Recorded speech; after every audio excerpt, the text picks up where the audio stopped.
কয়টা বাজে বলো তো? রাত কয়টা বাজে এখন? তোমার চোখে একটু ঘুম নাই? একটু নাই? তুমি আমারও ঘুমাইতে দিবা না, বাবারও ঘুমাইতে দিবা না, কাউরে ঘুমাইতে দিবা না? হাতটা দিতে কি বলছে? মা হওয়া যে এতটা কষ্ট, এতটা কঠিন সেটা হয়তো কখনোই জানতাম না, বুঝতেও পারিনি মারা যে এত কষ্ট করে তার সন্তানের জন্য। এখন বুঝতে পারি, বুঝবই না কেন, কারণ রাইসা যে এত বিরক্ত করে, ওর মতো বিরক্ত মনে হয় না আর কেউ করে। মানে আমার দেখা মতে ওর মতো বিরক্ত আর কেউ করে না। আমাদের বাড়িতে আরো বাচ্চারা আছে, ওরা সন্ধ্যা আজানের পরে ঘুমিয়ে পড়ে, কিন্তু রাইসা 10টা 11টা 12টা ছাড়া চোখে কখনোই ঘুম আসে না। আর যদি যে একদিন ঘুমিয়ে পড়ে, ওইটা হয়তো ওই দিন হয়তো কপাল ভালো থাকে তাই ঘুমিয়ে পড়ে।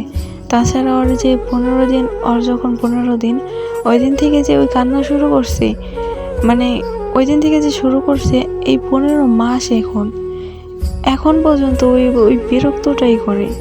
মানে আগে কান্না করতো যখন ছোট ছিল, আর এখন ওই বিরক্ত করে কেমন বিরক্ত করে যে আমি এখন যদি ঘুমাতে যাই, মানে ওরে রেখে ও যে আছে খেলতেছে, আমি যদি চোখটা একটুখানি হালকা বন্ধ করি, ওর সাথে সাথে এসে চোখের মধ্যে খোঁচা লাগিয়ে দিবে, আর হয়তো আবার চুল ধরে টানবে যে উঠো, আমার সাথে খেলতে হবে। মানে ওর কথা হচ্ছে ওর সাথে খেলতে হবে, ঘুমানো যাবে না। তো মাঝে মাঝে অনেক রাগ হয়, সবসময় তো ওর মন মেজাজ এক থাকে না, কারণ মাঝে মাঝে চোখে অনেক ঘুম থাকে, তখন হরে অনেক মানে রাগ করে পরে আবার আমার নিজেরই খারাপ লাগে। তারপরও সবসময় নিজেকে কন্ট্রোল রাখা যায় না। যাই হোক, এত কষ্ট করে সন্তান মানে ছোট বাচ্চাদের বড় করতে হয়, সেটা হয়তো আমার মানে কোনোদিন আইডিয়াও ছিল না। আর আল্লাহ যাকে যে যতটুকু সহ্য করতে পারবে, আল্লাহ তাকে ঠিক ততটুকুর মধ্যেই দেয়।